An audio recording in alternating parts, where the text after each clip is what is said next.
bonjour, здравствуйте, assalamu alaikum, guten tag, ni hao, konnichiwa, hola.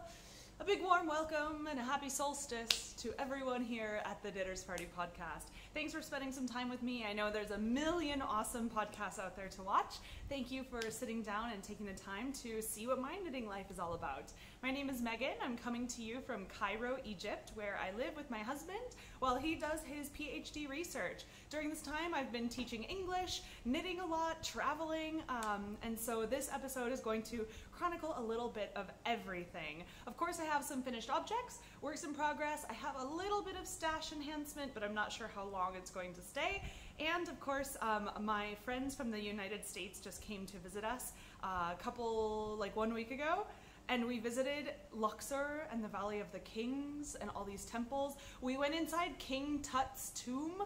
Oh my God, if you guys are interested to hear about that, that's gonna be at the end of the episode. Of course, the knitting content comes first, right? So, looking forward to sort of sharing all of this with you. Welcome. I say happy solstice because I really love sort of celebrating the changing of the seasons, especially being in Egypt. I've been here for like 6 months now.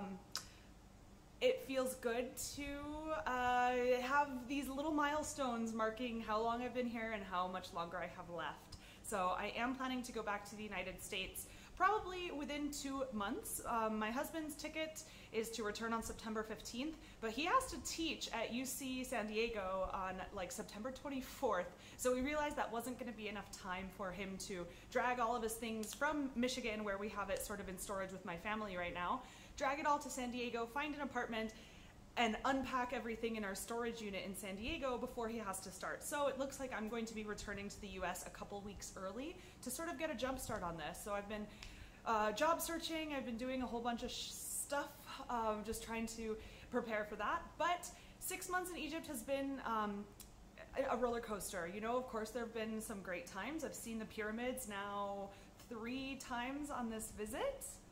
No, only twice on this visit. But I've seen the pyramids 4 times in my life. I never get sick of seeing the pyramids, by the way. But, you know, living abroad definitely has, it takes a toll on you. And so I think at the end of this video, I'm going to give another little status update about sort of how I'm feeling, how culture shock has been dealing with me, and all that sort of stuff. But, you know, one thing that always makes me happy is wearing my hand knit garments. So this, we'll start off the podcast with what am I wearing. This right here is my Galaxia lace top by Vera Sanin. And this is sort of a modified version. The actual one that you're gonna find on Ravelry has this pattern all down the front. What I saw is another person's project had all of this lace along the back with just this one lace repeat and this little diamond here in the center in the front. I thought that looked amazing, so I decided to copy her exactly, and this is what I got. And I actually think that this pattern is even more incredible than the original. So I've got the lace all across the front and all down the back. You can't see it. I made another video about sort of in my finished objects about my Galaxia lace top. You can see it down, I'll link it in the box below, probably not.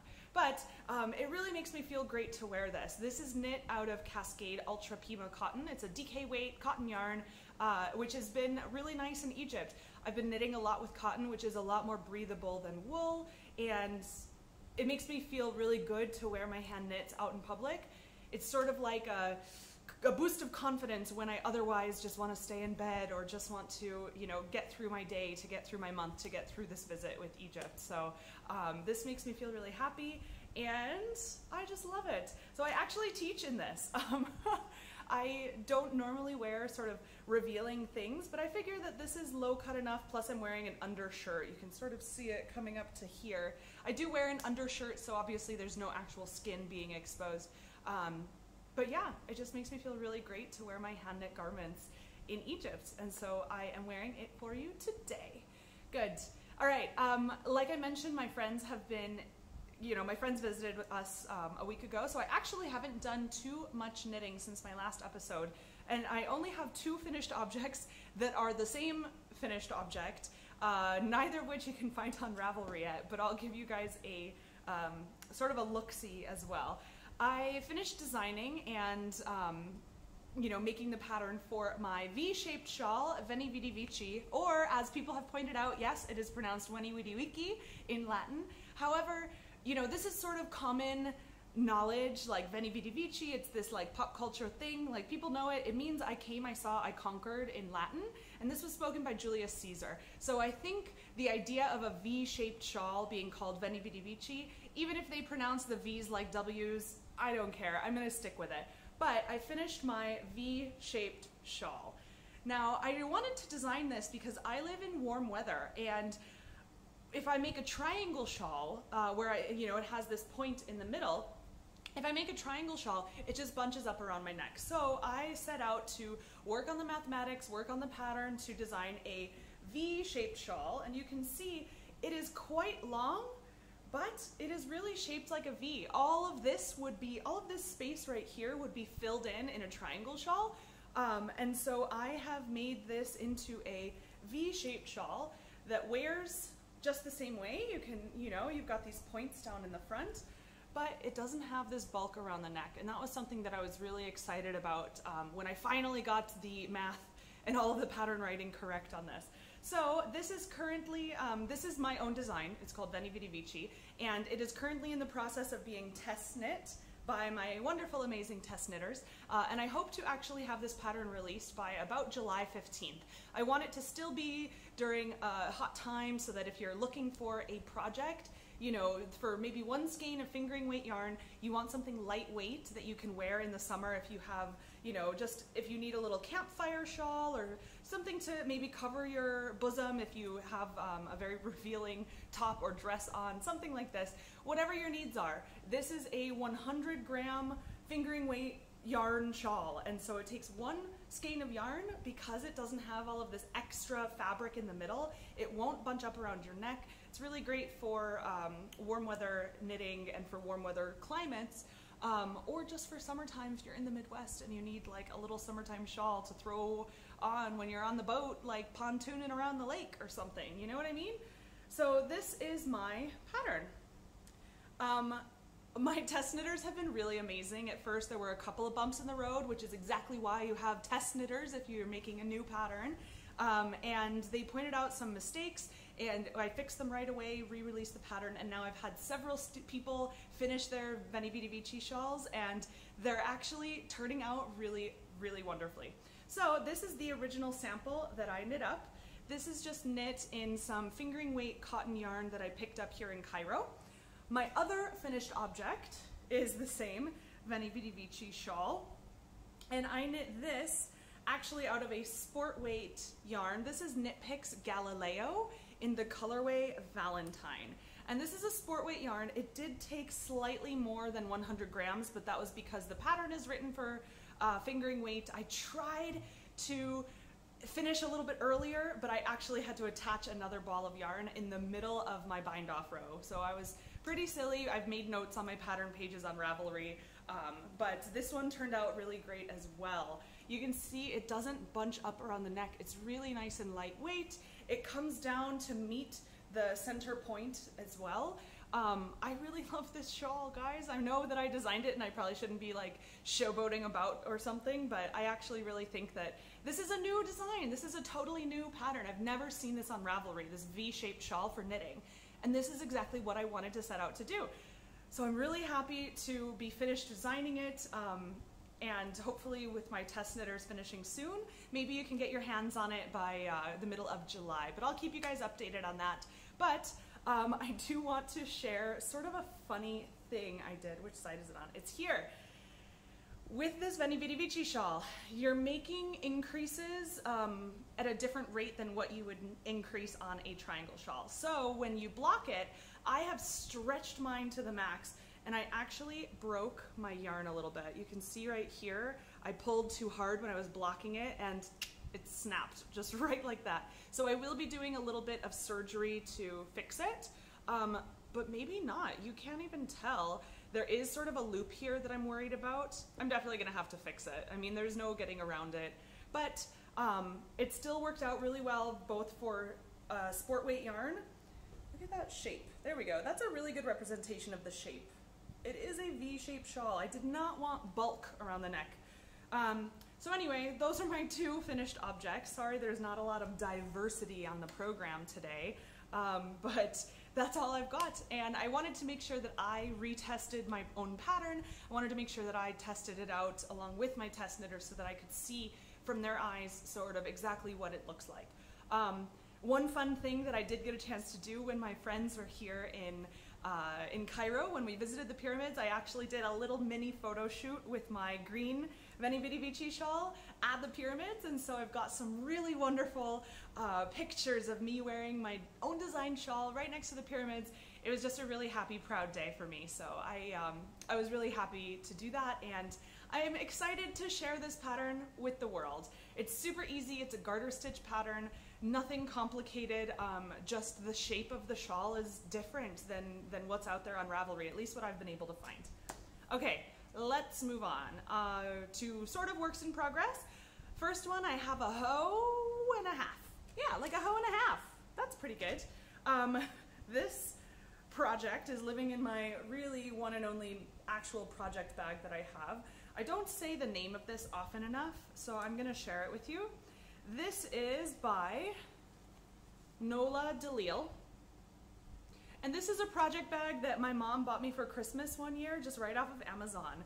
And I love it because there's peacock shapes, and it's a nice little draw bag. All fabric, I think it's really well made. I'm not a maker of bags myself, so I can't say anything about the stitching. It works perfectly, and I've had it for a couple of years now, so that's all that matters to me. So, my hoe and a half. I am making more knitted knockers from knittedknockers.org. This is a size A cup knocker. No, I'm sorry, these are B cups. Where are my A cups? I finished a set, and these are the second ones. Maybe they're not, maybe I'm mistaking. These are probably an A cup. Whatever. Point is, these are the opposite pattern that I've been making for my whole completed set that I made before. Those were knit top down.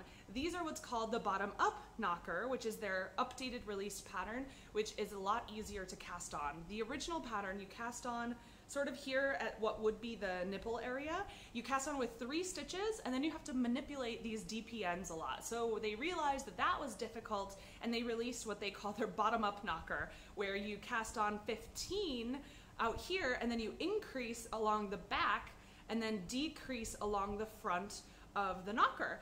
And it turns out exactly the same, no problems at all, no differences in pattern, and it's actually just a lot easier to make. So I knit this during last month's final exams for my students. I was sort of proctoring an exam and knitting at the same time, and they didn't know that it was a knocker, and if they had asked, I probably would have said I'm knitting socks. But that's because I'm in Egypt and I don't want to explain to them that knitted knockers are these charity breast prosthetics.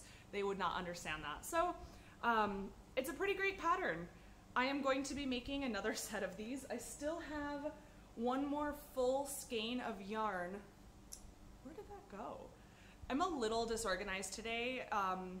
I barely got out of bed this morning, and the only thing that got me out of bed was the promise of lunch and making this podcast. So I'm like running on about 50% right now, no matter how much caffeine or sugar I consume today, it seems.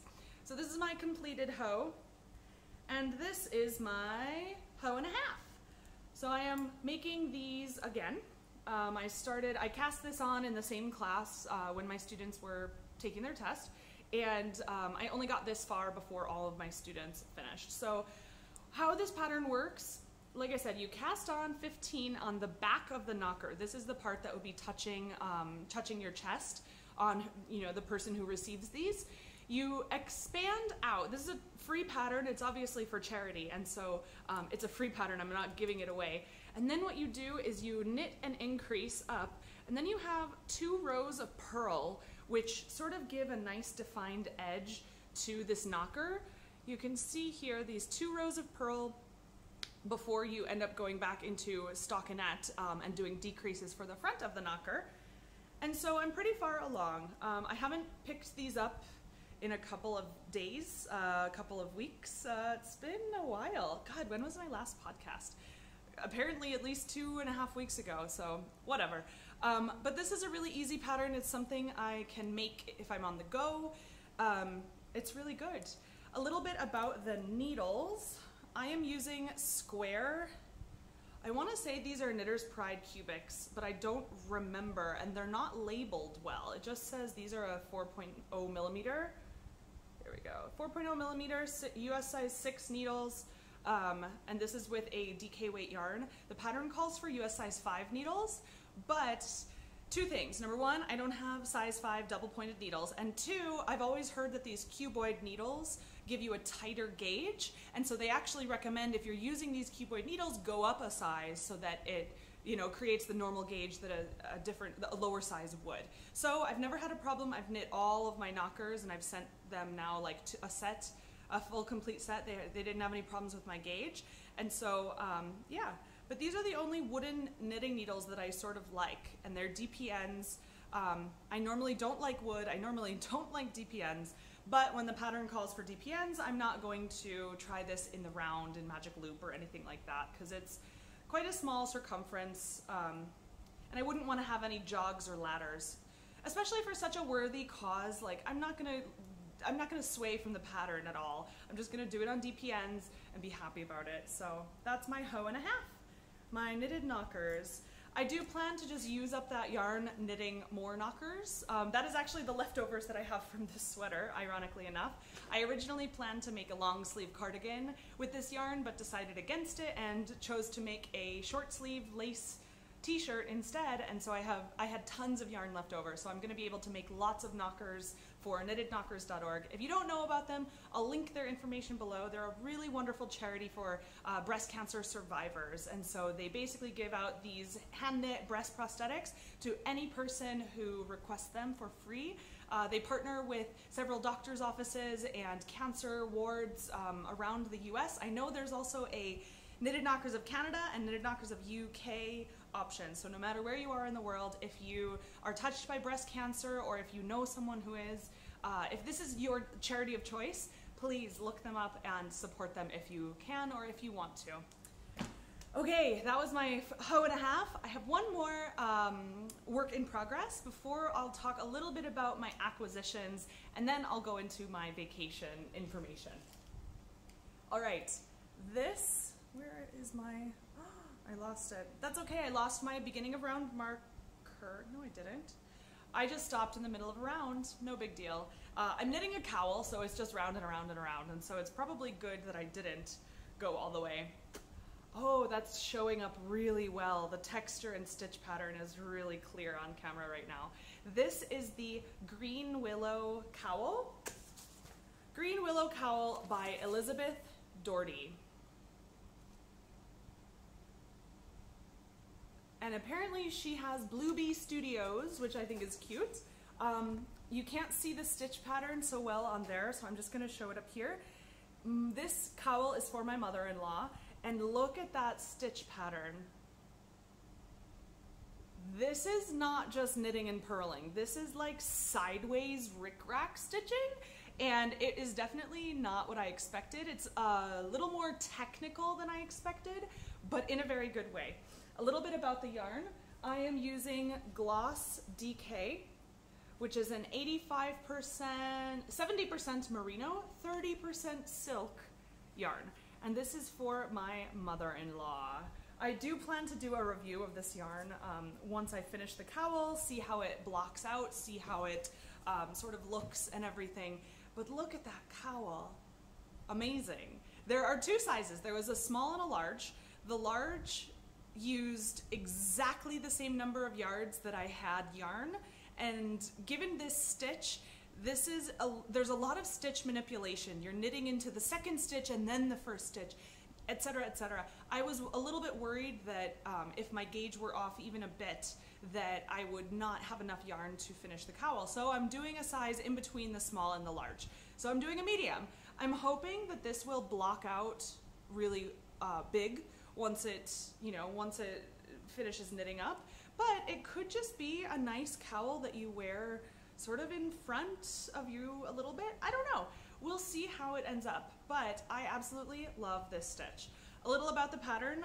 You'll see I have some white yarn down here. There is a provisional cast on. For my provisional cast on, I just did a crochet chain in my contrast color, this white, Just did a crochet chain in some cotton fingering weight yarn, and then I picked up stitches with my working yarn. I did this according to the verypink.com tutorial for provisional cast on. There we go. It's a lot of like technical wordy things, and I'm going like, oh God, it's a mouthful, you know what I mean? But the real shining star is this stitch pattern. It is diagonal and super pretty. This is the colorway Jade, by the way. I don't think I said that. This is the Knit Picks Gloss DK in the colorway Jade. And it is going to be a wonderful cowl. My mother-in-law picked this herself. She has excellent taste, not only in yarn, but also in patterns. Everything I've knit for her has been gorgeous. She will usually pick a color and then tell me what she likes, like, oh, I love cables, and so I'll cable up this beautiful shawl for her, and I want it for myself. You know, she is a classy woman with really good taste in everything, especially good taste in yarn and colors. I absolutely love her, and she is so knit-worthy. And this is going to be a beautiful addition to all of her other hand knit items I've made her. So Connie, this one's for you. I know you're gonna love it. She's gonna come visit us in Egypt in less than a month. And so I'm really glad I started this when I did, because each round takes me maybe 20 minutes because there's a lot of stitch manipulation. Originally, I was knitting these on my Knit Picks circular interchangeable needles, the nickel-plated brass, but those ones aren't really sharp. And so I was finding I was splitting my yarn trying to go into these other stitches with a lot of the manipulation. So I did end up changing to my very sharp. These are my Chaogu red lace twist needles, and they're incredibly sharp, and they are working out a lot better. I actually don't like these needles for many things. They're too sharp for what I normally like, and they're not slick enough. So my favorite is nickel-plated brass. Those needles, they just fly. My stitches fly off the needles, and it's really fast. It's easy for me to knit quickly. But for something with a lot of stitch manipulation, I need the extra pointy, extra sharp edges, and these needles are them. So Chaogu red lace twist for my wonderful green willow cowl by Elizabeth Doherty. Absolutely stunning. It's fun to knit, and actually I can knit it while watching TV, just not that much. I have to really look at my stitches. I can't mindlessly knit, but it's actually good because it's like a 6-stitch repeat, and so I'm just like 6 stitches, I remember the pattern, and then boom, boom, boom, boom, boom, copy paste, and it's really easy to sort of go from there. The stitches aren't hard, but it takes a lot of manipulation, and I find that after 2 to 4 rounds, my hands start to hurt. So I'm just doing it slow and steady, but it's a really fun, quick knit to have. So that's my ending work in progress. Not a lot on the needles right now, and especially considering I'm going home in like less than 2 months, probably about at this point. I'm trying to figure out what can I use up. I actually only have 4, 1, 2, good. I only have 3 more projects that I actually really want to and have to knit up. The first one uses this yarn. I've got 2 skeins of this Malabrigo dos Tierras in the colorway Matisse Blue, and I'm gonna be making a shawl for myself, probably like a cabled or lace shawl. The next one I've got 5 skeins of Knit Picks Paragon in the colorway Enchanted, and this I'm going to be making a another shawl as well. I don't remember the name. I had a whole list, or I had a whole video where I was talking about my my stash. And then this is Knit Picks Brava Bulky, and I am knitting an adorable baby cardigan, like baby coat for my niece, Devin, who is now 10 weeks old, and she is just a teeny tiny peanut. So I'm glad I waited on this because I was going to make her the 6-month size. I think I'm going to end up making her the 3-month size because she is still teeny tiny. She's long in the limbs, so I'll make sure to have long arms and like probably a longer body on this, but she is tiny. So I really only have 3 more projects that I have to do before I leave Egypt. So actually that's manageable. I was a little worried that I'd be taking home all this yarn, but I think most of the yarn I'm gonna take home are like remnants of the balls that I had, you know, sort of like that. And that's easier than bringing back full skeins of yarn instead of projects. So good. As to my acquisition, after I finished making my first Veni Vidi Vici shawl, I knew that I wanted to make a second one to correct the pattern, test knit it along with my test knitters, etc. So I went back to the yarn shop in Cairo because I didn't have any sort of fingering weight yarn in my stash to use. So I went back to this guy, and he basically sells cotton and other kinds of yarn, but he doesn't sell wool. Fine, so I looked through the cotton colors. The cotton colors were just not beautiful. I didn't care about them at all. And so I was like, oh, do you have any yarn with sparkles? And he said, yeah, I do. And so he shows me this. Oh, it is that sparkly. This is a possibly DK weight yarn. Yeah, it's more than sport, less than worsted. I'm gonna go with DK. But this is a super sparkly yarn. This is polyacrylic, so it is not, there we go. It is not soft necessarily, but when you feel it, when you run your fingers across it, you're like, yeah, I can do that, no problem. And then you knit with it, and it knits into this stiff, crunchy fabric, because it's a completely synthetic fiber, and it's not comfortable at all. Heaven forbid I would never wear it against, ow, even just doing this, just like scratches and abrases my skin. This is not a yarn you knit for anything that goes around a body part. I think I might end up knitting this into a bag, but I don't know how much I have. So these are little 25-gram balls. I bought 5 of them, so I have 125 grams of this shiny, sparkly, bluish, greenish, yellowish yarn. I like it, but I cannot use it. You can see here I had to, I started knitting with it and I had to rewind it because it was just not working out for me. So I don't know what on earth I'm gonna do. I might make a market bag. I literally have no idea what I can make with 125 grams of this like DK-ish weight yarn that is so scratchy. It will not be good for hand warmers. It will not be good for any sort of garment, nothing. I would not wear this around my neck. I would not wear this on my body at all. But like I said, I've got 5 of them. So if you have any ideas of what I can do with 125 grams of DK weight, super sparkly yarn, I love it. The color is beautiful. And I was like, wow, I've never had a sparkle yarn. It's so cheap, I can afford it. Because normally a sparkly skein of fingering weight yarn is like $35 for one skein of yarn. Granted, it would be a special project, but you know, I don't have that kind of money to spend on a single skein of yarn. And so when I saw this, I was really happy. But I have no idea what to do with it. It's not a lot of yarn. I will be making something, probably a bag. That's all I can think of. Let me know your comments. Let me know in the comments below what you would make with this. So please, please let me know your comments. What on earth would you make with that?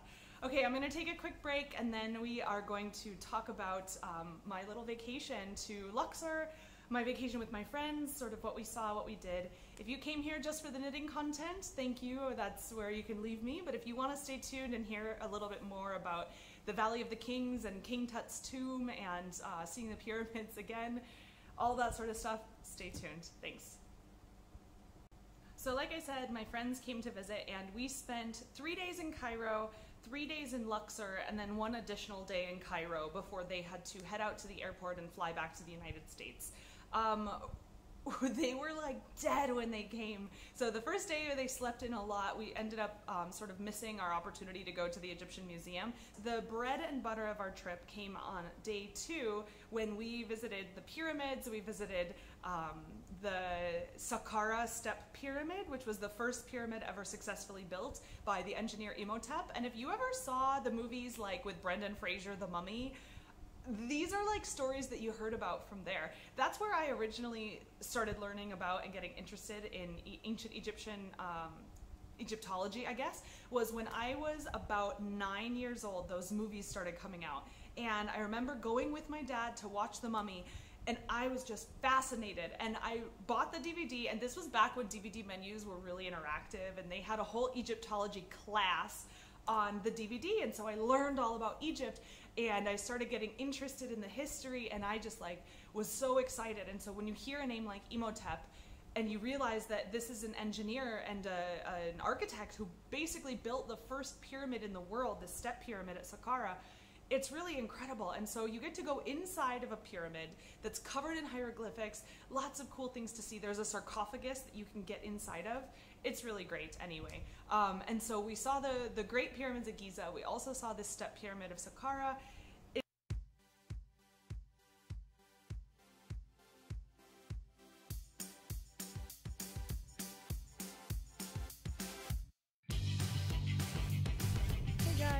Coming to you from the pyramids. Hello, I'm riding a camel with my friends. Ah! Okay, off center a little bit. Look at that view. What? What? It's just a lot of wonderful things to see. I'm going to sort of skip over that part because I've talked about that with my visit with my parents, and I'm going to get into the exciting part, which was new for me, and that was when we decided to fly to Luxor, Egypt, which is in it's in like the south of Egypt, what they call Upper Egypt. So it's in Upper Egypt, which is in the south based on the direction that the Nile flows, south to north. And so Upper Egypt is sort of, it's like upriver in from Cairo. So Cairo's here, Luxor's here, and the river Nile flows north. And so this would be upriver from Cairo. Wow, I got that right. I'm like trying to correct myself here. Anyway, in Luxor, this is where they have all of the really amazing New Kingdom things. And so ancient Egypt is divided into 3 periods: the Old, Middle, and New Kingdom. The Old Kingdom are the ones that built the pyramids. So if you actually go inside the Great Pyramids at Giza, there is no writing, no hieroglyphics, nothing. It's just tombs, chambers, burial ceremonials, but there's and artifacts, but there's no actual writing. If you go to Luxor, this was the ancient capital of Thebes, or Memphis. The ancient capital of Thebes, I'm sorry, Memphis was in Cairo, but Thebes was in Luxor. And so the New Kingdom, which is later in history, closer to the time of 0 BC or 0 AD, anyway, this is where all the writing is. And so we went to some amazing places. We went to the temple of Queen Hatshepsut, which was devoted to the sun god Ra, and she had like all these beautiful chambers and columns and statues and writing everywhere. You get like overwhelmed, really, you get overwhelmed at the amount of history that you're looking at, just all the statues and portraits of her face. And she was a very important queen in Egypt because she was essentially the queen who was actually ruling when her son was too young to rule. And so the pharaoh was her son, and he was maybe 7 or 8 years old, so she was the queen, she was the one in charge, and she did so many things. I don't remember all of them, but we saw her temple. It was really incredible. We also visited Karnak and Luxor temples, which are super famous. They're just covered top to bottom in hieroglyphics, and they are incredible. I'm gonna put a little photo reel at the end, I think, of some of the highlights. But we got some amazing photos at Karnak and Luxor temples, Queen Hatshepsut's temple, just like all these ancient buildings, you know? If you go to Cairo, you can see statues, you can visit the Egyptian Museum, which has small artifacts, but we don't really have temple complexes in Cairo. If you visit Luxor, that's a majority of what you're going to see. You're gonna find obelisks, these tall, like what we have at the National Mall in Washington, DC. Obelisks are those very tall pillars that are topped with a pyramid, basically, covered in hieroglyphics. Those are found in Luxor. You find temple compounds in Luxor where you can walk the grounds of where these ancient peoples would worship their gods. And it's awe-inspiring, it truly is. We also saw Habu Temple, which was my personal favorite because the reliefs there are so deeply carved. They might be 6 inches deep still. Imagine how deep they would have been when they were first carved about 3,500 years ago. I mean, it's just incredible to think that people built these huge complexes that we are walking through today. And so it's really awe-inspiring. It's truly amazing.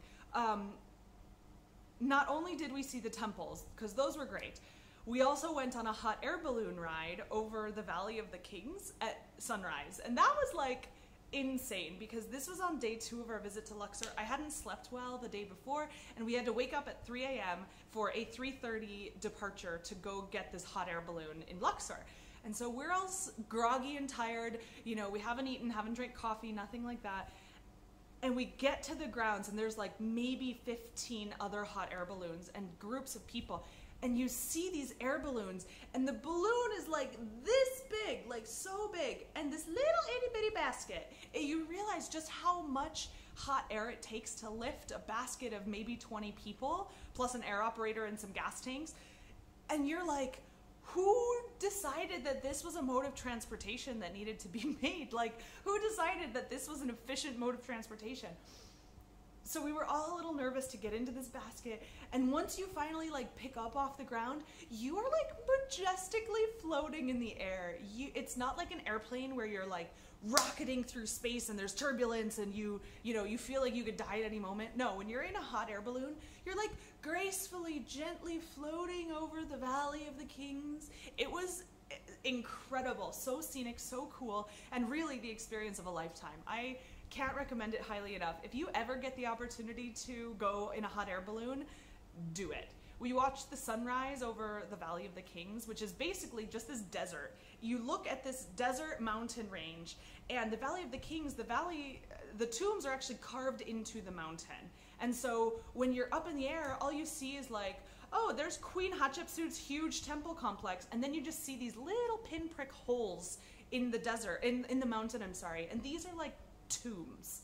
And you're just like up in the air in this hot air balloon, just floating gracefully next to these tombs. And then right next to the mountains are Egyptian farmers. And so there's tons of bright green farmland, crops and small homes and small apartment complexes. And then just off in the distance is the Nile River. And you just realize like this land is historic. And what you're seeing has been seen by people for millennia. Like, especially being American, our country was only established independently like 250 years ago.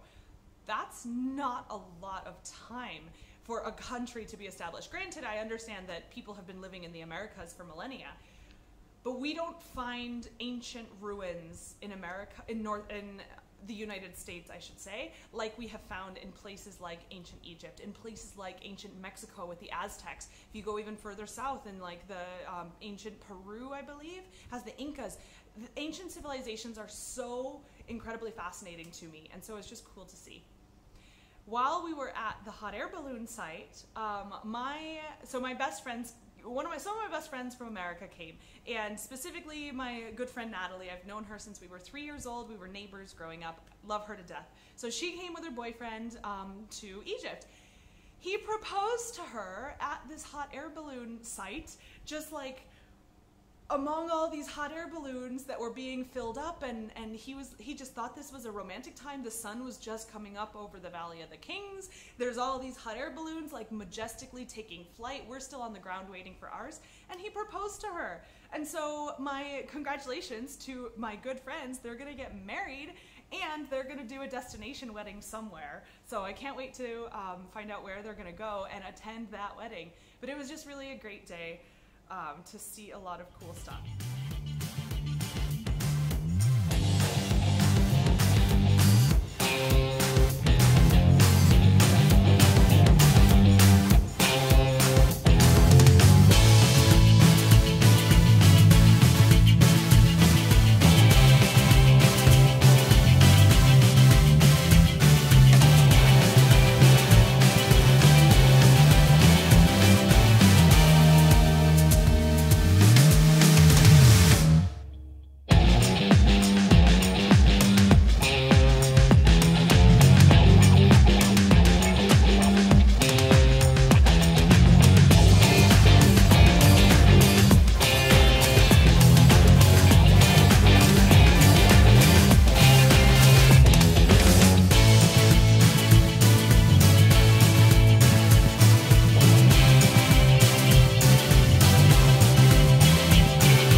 of this trip to Luxor was definitely our visit to the Valley of the Kings.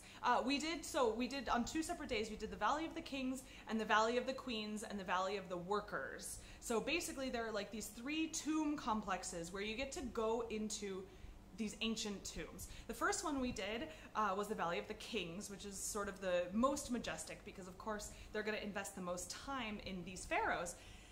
And so we went inside the tombs of Ramses IX, Ramses IV, Merenptah, as well as King Tut. And so Ramses IX, I want to say, was the first tomb that we went into. And I'm going to put pictures and a video here because it is mind-blowing. You enter this tomb, and mind you, the ceilings are probably 10 feet high and 15 feet wide. 15 feet high, 15 feet wide, I don't even know how tall. Every inch is covered in painted hieroglyphics. Painted hieroglyphics. This paint is original from 3,500 years ago. And we're looking at this paint, these painted tombs, like, I don't even understand how this has withstood the test of time. And so you go into these chambers and you first walk down a long ceremonial chamber. And then there's the burial chamber with the original sarcophagus of the king who inhabited it. And so most of the mummies have been moved to the Cairo Museum. But the tomb itself and the sarcophagus inside it obviously remain in their original places.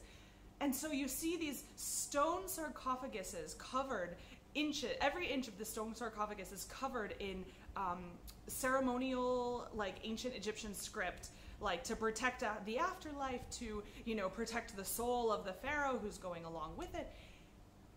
You get to look inside these tombs. Oh my God, it was insane. So the first moment when you walk into this tomb, it was just this incredible feeling of like traveling back in time. And so it was really amazing. I can't wait to put in pictures here. So we visited these 3 tombs, Ramses IX, Ramses IV, and Merenptah, who I think is the son of Ramses II, the super famous, you know, biblical pharaoh of Moses' time is Ramses II. And those 3 tombs are incredible, but they're essentially the same. And so the last thing we did, we went inside the tomb of King Tut. And if you don't know the story of King Tut and why he's famous, let me sort of give you the abridged version. King Tut was a very young pharaoh. He only ruled for about 4 years or 5, maybe by the time, from the time he was 15 years old until he died at age 18 or 19 years. He was extremely young when he died. He came from a long line of inbreeding because pharaohs were expected to marry their sisters so that they could keep this bloodline pure, right? The royal bloodline. And so after generations of people marrying their sisters, procreating with their sisters, here comes King Tut. He is severely developmentally disabled and has significant health problems. So he died very young. Why is he famous? Well, he's only famous because he is the only pharaoh for whom the tomb was found unrobbed. He is the only pharaoh who we discovered his tomb in 1922, I want to say. It was a French discoverer who discovered the tomb of King Tut. And inside, he found it complete the way it was left by the ancient Egyptians. Most of the other tombs, every other tomb in fact, had been pillaged by grave robbers. And so sometimes the mummy was gone, sometimes all of the jewels and the canonical jars that held the internal organs that they found sacred, these were all stolen.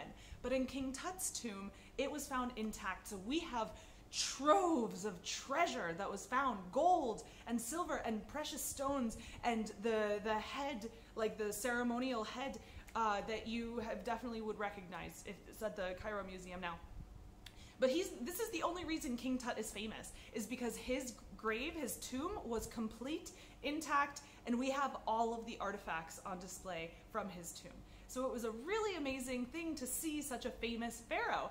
Now, like I said, most of the other mummies had been brought to the Cairo Museum, but King Tut, they actually kept his mummy inside his tomb. So if you go inside, you have to pay extra. When you go inside, you actually see his mummy on display in a like a climate-controlled glass box. You see his mummy on display, and then you turn the corner, and there's his sarcophagus, and there is his tomb painted.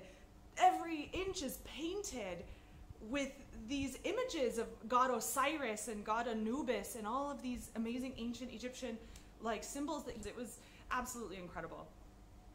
And so we saw King Tut's tomb, and then the next day we went to the Valley of the Queens, where we saw Queen Hatshepsut. We saw a couple of other tombs for the queens. They were lavish, but not quite as lavish as the Valley of the Kings.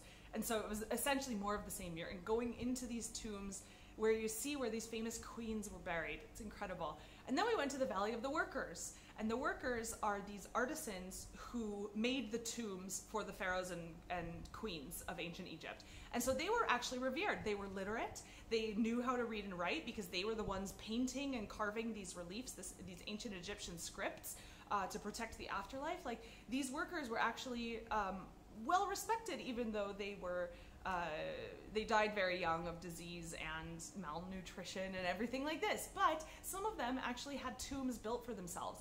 And sure, their tombs were much smaller, maybe 6 feet tall, maybe 4.5 feet wide, just enough to fit a body and some carvings on the wall. But it was really incredible. You just get to see that they really took death seriously in ancient Egypt, and they did not mess around with the burial procedures and everything like that. It was just incredible.